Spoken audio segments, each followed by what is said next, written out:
À l'époque, tous les habitants des kibbutzim, qui malheureusement ont été attaqués et massacrés à Simchat Torah, 7 octobre, étaient totalement, ouvertement contre cette politique de Rabin, Alav Shalom, qui avait fondé le Gush Katif. J'ai tout à fait pour cette évacuation. Ils ne croyaient pas qu'il y ait un rapport entre la Hitchashvut et la sécurité du pays, alors qu'eux-mêmes étaient à la frontière, ancienne frontière, pour garantir la sécurité du pays. Eh bien, nous avons le plaisir d'accueillir ce matin Michael et Hana Picard. Bonjour, Boker Tov. Bonjour. Merci d'être avec nous ce matin parce que nous allons évoquer un sujet qui est à la fois extrêmement marquant dans l'histoire de l'État d'Israël, douloureux, pour vous en particulier, mais on peut dire pour l'ensemble de la société israélienne, parce que si on va revenir ensemble 20 ans en arrière, peut-être même plus que 20 ans en arrière, pour parler de l'expulsion des habitants du Gush Katif. C'était il y a 20 ans, presque jour pour jour, puisque nous allons marquer le Tisha B'Av, et que par le hasard, un terrible hasard, eh bien Ariel Sharon, qui est l'artisan de cette évacuation, de cette expulsion, eh bien, avait décidé qu'elle aurait lieu à Tisha B'Av ou autour de Tisha B'Av. Alors, d'une certaine manière, il y a le deuil de Tisha B'Av et il y a un deuil que les habitants du Gush Katif eh bien, conservent dans leur mémoire. C'est ce deuil de l'évacuation, de l'expulsion des habitants du Gush Katif il y a 20 ans. Alors, Michael et Hana, je voudrais avec vous que l'on revienne, vous qui avez vécu longtemps dans le Gush Katif, je voudrais que l'on revienne à l'origine, où vous vous êtes installé lorsque vous êtes arrivé au Gush Katif et quand est-ce que c'était ? Eh bien, on était en shlichut à Paris et on avait décidé qu'on rentre en Eretz. On ne savait pas exactement où parce qu'avant on était au kibbutz et on ne voulait pas revenir au kibbutz. Alors, on a pris une voiture et on est allé se promener dans Yehuda Shomron. On a fini la semaine au Gush Katif parce que ma sœur habitait là-bas. Et on est rentré dans le Gush Katif et on a vu le sable, l'air, les palmiers, la mer. On n'a pas pu se retenir. Vous avez été on a séduit. décidé qu'on reste là. C'était en quelle année ? En 1900, on s'est installé en 89. 1989. 1989. On était en shlichut du Bnei Akiva 88-89, depuis septembre 87, qu'on a terminé la shlichut. On est arrivé le 28 août 89 à Gush Katif. Le 1er septembre, je commençais à enseigner dans l'école primaire de Gush Katif. Alors, votre premier pied-à-terre, votre première maison Gush Katif, c'était à Neve Kalim ? Neve Kalim. C'est Neve Kalim. Alors, essayons de raconter à ceux qui n'ont pas connu. Hein. On est arrivé le lendemain matin, je suis allée au Misrad Apnim pour s'inscrire. Oui. Et la jeune femme qui était là-bas, qui m'a reçue, elle me demande, mais je ne comprends pas. Vous êtes arrivé hier de Paris pour venir à Gush Katif, vous êtes fou. Alors j'ai dû lui expliquer que Paris, qu'est-ce que c'est Paris ? C'est rien, c'est vide, sur le point de vue rouhani, spirituel. Il n'y a rien, les gens sont toujours en train de courir après l'argent, les vacances. Rien qui sont intéressés de rien d'autre. Et j'arrive au Gush Katif, je vois des gens qui sourient, qui sont contents, qui vivent simplement, qui vivent leur idéal.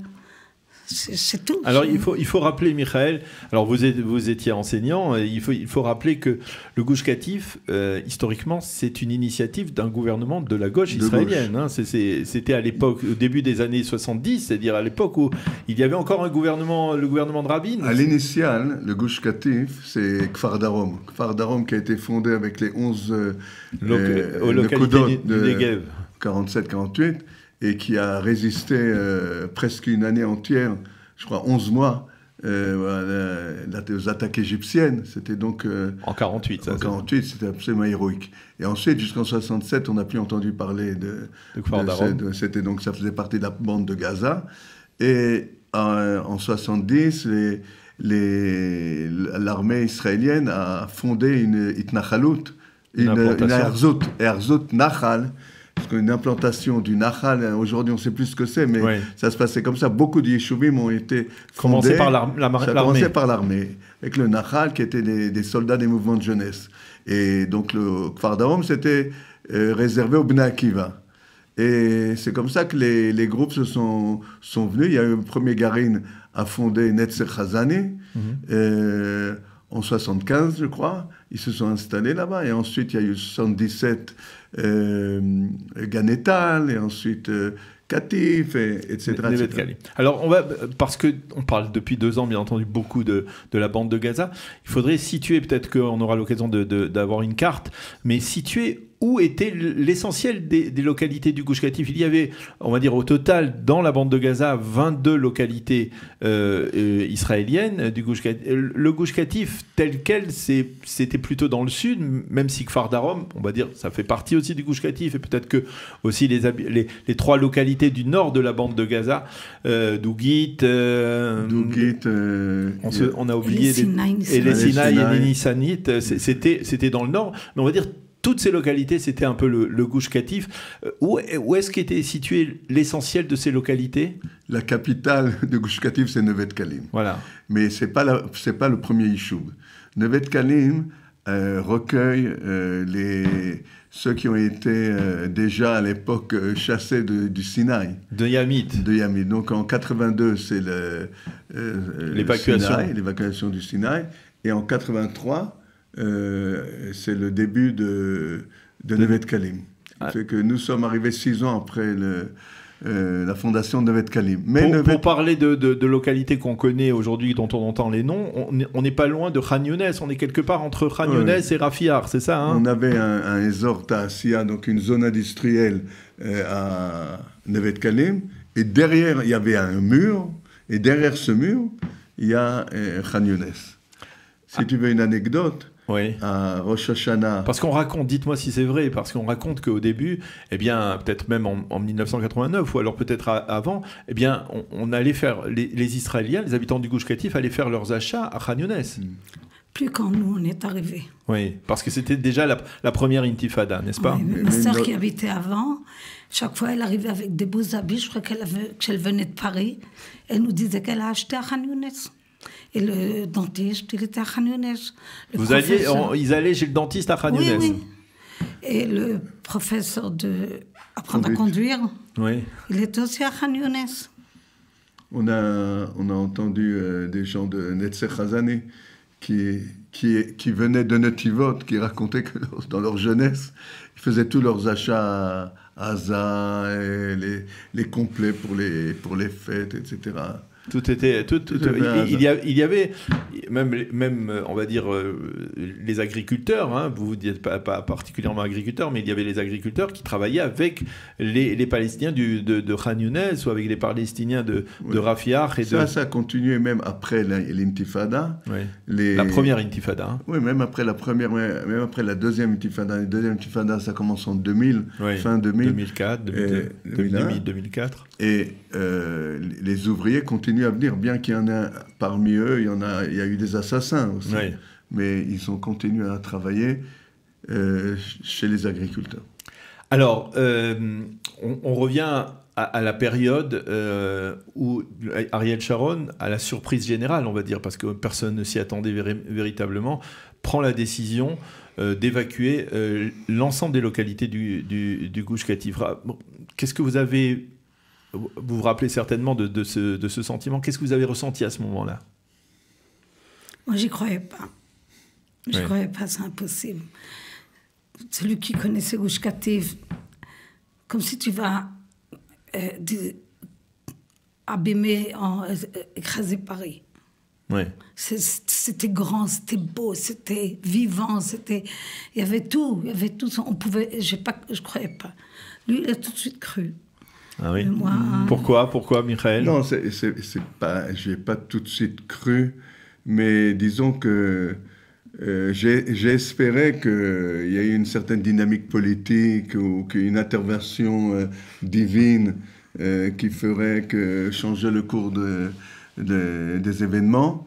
Mais tu croyais que ça arriverait? Sinon, tu croyais que ça arriverait? J'ai cru définitivement que ça arriverait.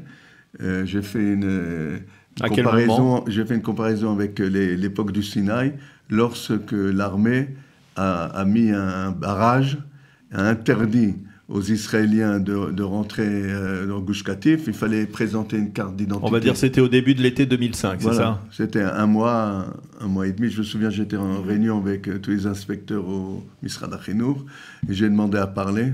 Et tous les inspecteurs de tout le pays.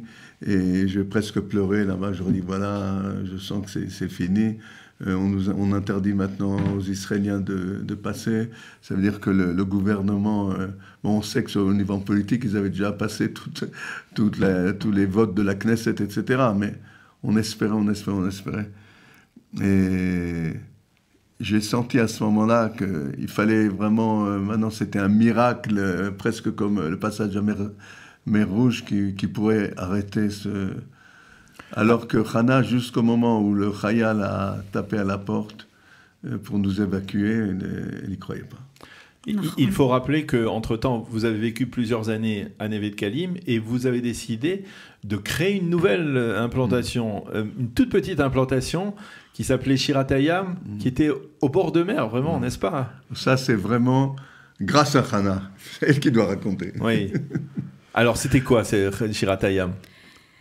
C'était après l'attentat des autobus qu'ils ont tué Miri Amita et Gabi Bitton de Kfar Darom, l'autobus des enfants qui allaient étudier à Tzmona. Et on avait ressenti le besoin de faire une réponse sioniste, émonite, pas une réponse stam, quelque chose de faire de sérieux.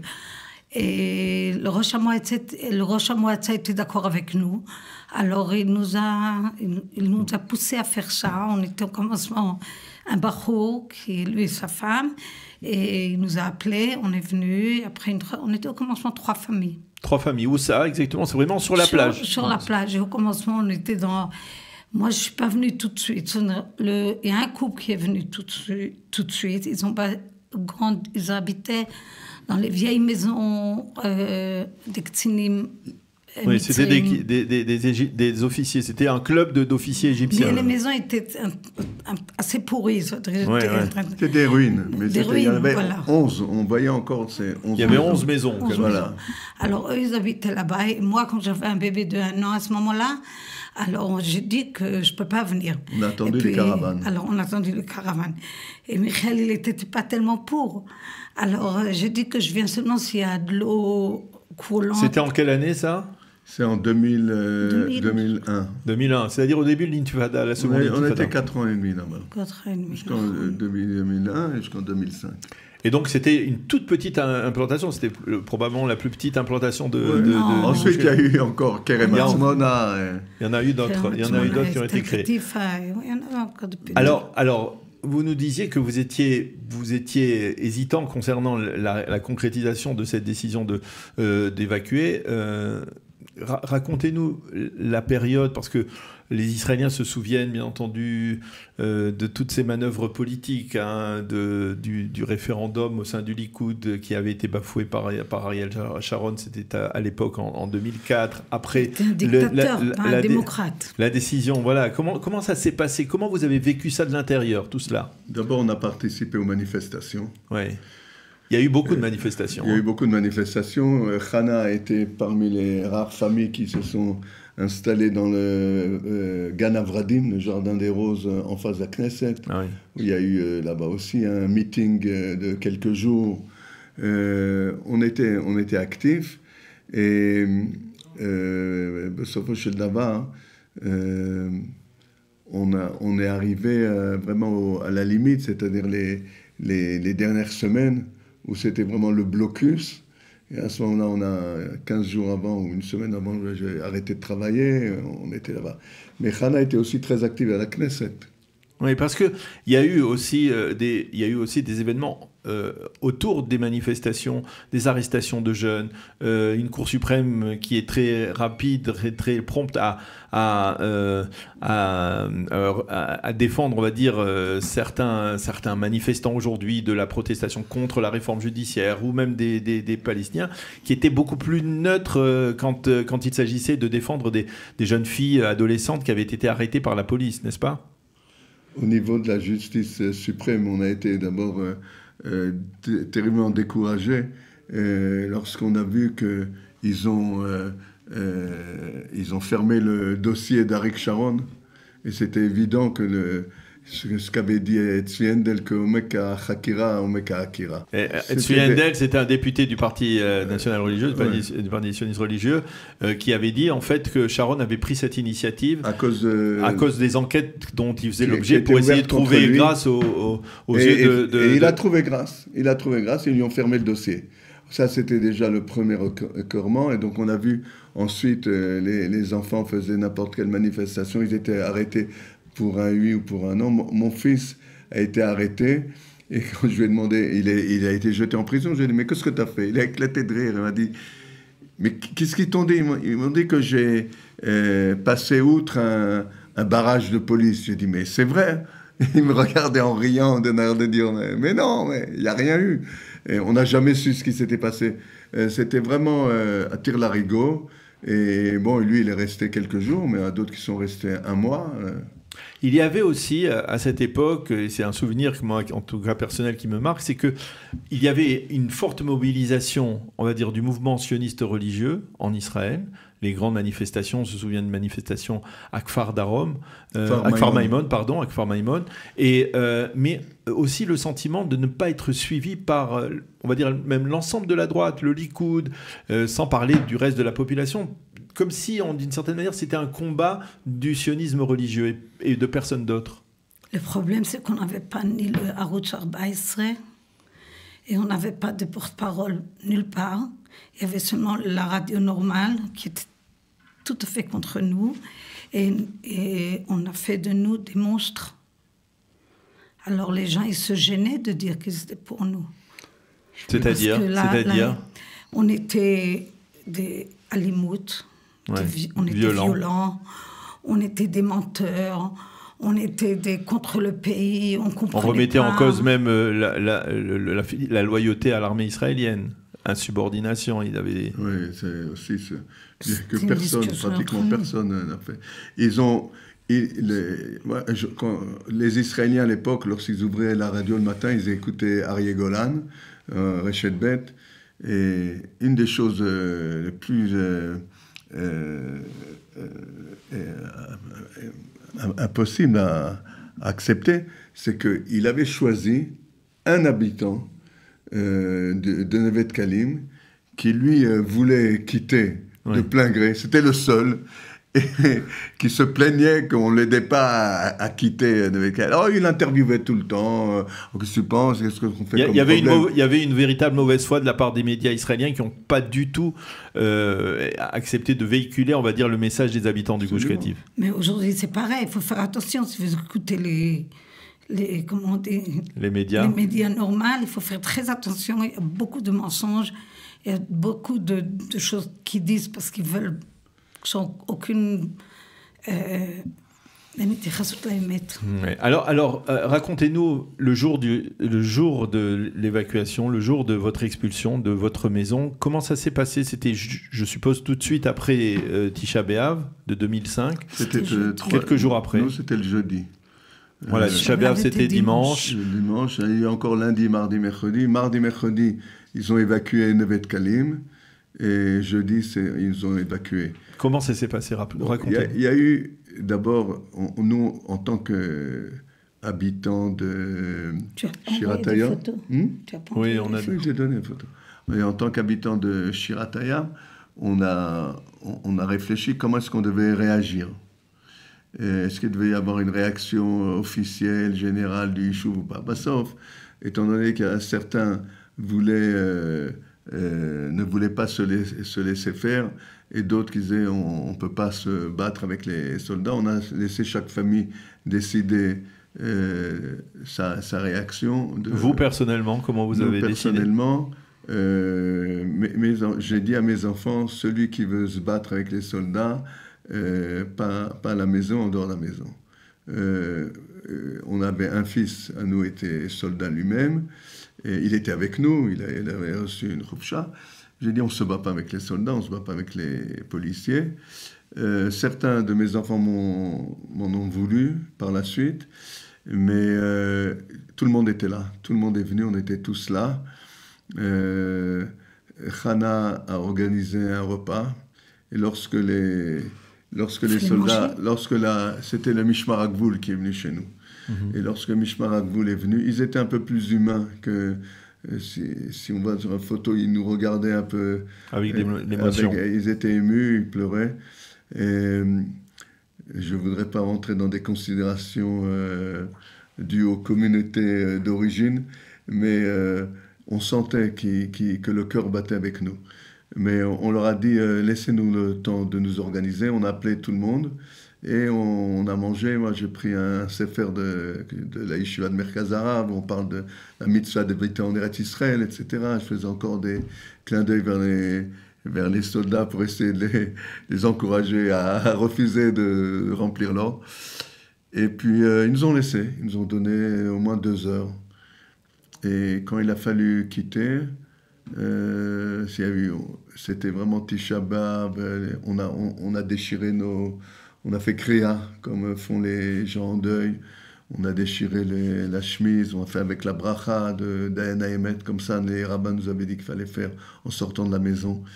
Notre fils qui avait 14 ans à ce moment-là, il a pris le pied de la table et il a dit « moi, je ne bouge pas ». Et il pleurait et enlaçait le pied de la table. Et jusqu'à que son grand frère est venu, il lui a dit « écoute, c'est sûr qu'on te prendra. Alors, qu'est-ce que tu veux de force? Viens avec moi. » Alors il a été d'accord, il est sorti avec lui. Mais c'était des moments très difficiles. Moi, personnellement, je ne suis pas arrivée à marcher. Alors deux soldats m'ont tiré parce que je n'arrivais pas à marcher. On ne peut pas marcher. Et qu'est-ce que tu m'as dit en sortant? J'ai dit aux enfants, quand mes parents sont niftar, alors c'était très dur pour moi. Ils sont morts. Ouais. Ils sont morts. C'était très dur pour moi. Ils sont morts tous les deux ensemble. Et c'était très dur. J'étais jeune. Mais au moins, nous tous, on était heureux de savoir qu'ils arrivaient à un endroit bien, parce qu'on y croit. Qu'ils arrivaient au Lamapa, c'était des tzadikim. Alors on était tristes. Mais zéro. Là, quand on a quitté la maison, j'ai ressenti que c'est pire que l'enterrement de mes parents. Parce que là, je ressentais que nous, on va être tristes. On quitte, on va avoir le temps long. C'est notre terre, notre maison, notre pays. Mais la terre, elle pleure avec nous. J'ai ressenti ma mâche comme la terre, elle pleure avec nous. Et c'était plus dur. C'était un enterrement beaucoup plus dur. Moi, j'étais tout à fait cassée pendant longtemps. On a beaucoup parlé aussi du départ, de cette expulsion, et aussi, et ça nous ramène à la réalité d'aujourd'hui, la réaction des habitants du pourtour de la bande de Gaza. On raconte qu'il y avait à l'extérieur, donc du Gush Katif, à l'extérieur de la bande de Gaza, des habitants du pourtour qui avaient accueilli d'une certaine manière, ou qui voulaient accueillir les habitants du Gush Katif en leur disant « bienvenue à la maison ». Veshavu banim nikvulam, bienvenue dans votre retour dans la terre d'Israël. La vérité, c'était que tant qu'on habitait au Gush Katif, chaque fois qu'on revenait à la maison, et on était accueillis par des manifestants, des kibbutznikim il y avait une Toranout parmi eux. Du pourtour. Hein. Du pourtour, qui brandissaient des affiches, il y avait marqué halte à la conquête et revenez à la maison, revenez à la maison, revenez à la maison. Lorsqu'on a été chassés, on a vu, il n'y avait personne. Même pas quelques fleurs ou au moins. Pour nous essayer de nous consoler, non, ils étaient pas là. Bon, alors à l'époque, tous les habitants des kibbutzim qui malheureusement ont été attaqués et massacrés à Simchat Torah, 7 octobre, étaient totalement, ouvertement contre cette politique de Rabin, Alav Shalom, qui avait fondé le Gush Katif. Il faut pas oublier ils étaient pour cette évacuation. Ils étaient tout à fait pour cette évacuation. Ils ne croyaient pas qu'il y ait un rapport entre la Hitchashvut et la sécurité du pays, alors qu'eux-mêmes étaient à la frontière, ancienne frontière, pour garantir la sécurité du pays. Alors, on est obligé d'avancer un petit peu plus. comment vous avez vécu les années suivantes, c'est-à-dire les premiers mois tout de suite après le Guirouch, l'expulsion, comment vous avez vécu, et quand est-ce que vous avez, d'une certaine manière, est-ce que vous avez réussi à surmonter, la douleur de la déchirure avec le Gush Katif? Je parle pas de toi. Hein? Je parle pas de toi. Michael est tout de suite revenu au travail, c'était fini. Et moi, personnellement, j'ai eu 6 mois très durs. Mais avec les enfants aussi. Ça a été difficile. Vraiment très dur. Ça a totalement déstabilisé la famille? Je ne sais pas ce que ça veut dire stabiliser. Parce que la vérité, c'est que Michael était très stable. Mon fils, qui avait 14 ans, il a commencé la yeshiva techonit. Et il revenait de temps en temps, on était à l'hôtel. Il s'asseyait à l'hôtel avec moi et commençait à pleurer. Un garçon de 14 ans qui était au Bnei, qui était le roi des Bnei à Nevet Kalim, il était tout. Et tout d'un coup, il se retrouve tout seul. Ses copains, ils sont dispersés dans des hôtels. Il n'a pas de copains, il ne sait pas quoi faire avec lui-même. À la yeshiva, il ne se retrouve pas. Il était complètement cassé. Baruch Hashem, il s'est pris en main et tout. Mais la première année, surtout les 6 premiers mois qu'on était à l'hôtel, c'était affreux. Parce qu'on n'avait pas de maison, on était ensemble et chacun pleurait tout seul. On était en très mauvais état. Quand on a passé à l'Ekaravilot à Nitzan, alors c'était encore un peu mieux parce qu'on avait déjà une maison personnelle. On pouvait commencer à mieux être en famille. Mon fils qui était au jardin d'enfants, il allait manger, partait, revenait. À l'hôtel. À l'hôtel, oui. Oui. Et il était au jardin d'enfants de l'hôtel. C'est pas une fille, l'hôtel. Alors, je voudrais, parce qu'on approche de la fin de notre entretien, je voudrais avoir votre appréciation. On parle de la bande de Gaza depuis 2 ans. Il y a une guerre dans la bande de Gaza. Lorsque vous voyez ce qui se passe et ce que les Palestiniens ont fait depuis le départ, en fait, depuis l'expulsion des habitants du Gush Katif, ce qu'ils ont fait du Gush Katif, mais de l'ensemble de la bande de Gaza, et quand vous voyez cette guerre, qu'est-ce que vous ressentez en tant qu'ancien habitant du Gush Katif? Quelle est la leçon que vous voudriez que l'on tire de ce qui s'est passé il y a 20 ans? Écoute, nous, on était D'abord, persuadés... c'est pas étonnant. Oui. Ça ne nous étonne pas du tout. On sait qui c'est les Arabes, et on sait qui c'est nos ennemis, et il faut savoir. Ça, c'est la première chose. On était persuadés que c'était une erreur, on était persuadés que c'était une catastrophe, c'était pour le Gush Katif, Kamouvan, mais pour le pays. À partir du moment où on a été chassé, on a regardé la situation du pays, et tous les missiles qui sont tombés sur Sderot et toute la région jusqu'à Tel Aviv en étaient la preuve. On n'a pas pensé à un seul moment, même le jour de Simchat Torah, qu'un tel massacre pourrait se réaliser. Mais Akadosh Baruch Hu nous a bien montré quelle était notre responsabilité, que ce que pouvait entraîner cet abandon d'une partie d'Eretz Israël. On ne dit pas qu'il faut monter sur un cheval, aller conquérir tout ce qui a été promis, mais à partir du moment où c'est à nous, alors on ne quitte pas. C'était une erreur Une erreur fondamentale, dramatique. Et pour réparer cette erreur, il faut se réinstaller. Et pour citer un des ministres israéliens, pour ne pas dire son nom, le ministre des Finances, a dit ce matin je demande pardon aux habitants de Gush Katif, mais mon rêve, c'est pas de réinstaller le Gush Katif, mais de réinstaller toute la bande de Gaza. Il faut que toute la bande de Gaza soit reconstruite et réinstallée par des Israéliens. C'est la terrible aventure du Gush Katif, la terrible évacuation du Gush Katif, c'est le résultat, c'est la preuve que finalement, si l'on veut protéger l'État d'Israël, il faut qu'il y ait des implantations, il faut des villes, il faut des villes, il faut un littoral, ça peut être le littoral touristique d'Israël, mais il faut absolument reconstruire, rebâtir. Et les Arabes qui ne reconnaissent pas le droit d'Israël à vivre dans cette région doivent quitter. Rétroactivement, votre famille, elle a été Elle a été marquée par cet événement? La famille a été marquée, mais la famille a aussi réussi à se ressaisir et même se reprendre beaucoup de force. Il y a certains qui ont pris des nouveaux départs spirituels même, de nouvelles directions spirituelles sont renforcées. On a toujours le choix, quand des choses comme ça arrivent, entre tomber et se lever. Et si on veut se lever, comme la plupart des gens du monde, alors il faut trouver une raison, il faut trouver la croyance. Et Baruch Hashem, grâce à la Emouna et la croyance, alors on peut se relever. Eh bien, ce sera le mot de la fin, le mot de Hana. La Emouna, c'est important, surtout dans ce genre de situation. Et elle est importante aussi dans le vécu de l'État d'Israël aujourd'hui. Merci beaucoup, Hana et Michael Picard, d'être venu nous parler de ce Gush Katif, de cet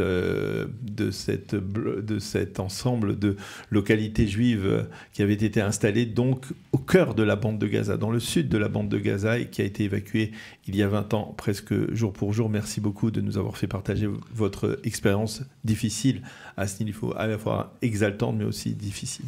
Merci. Merci.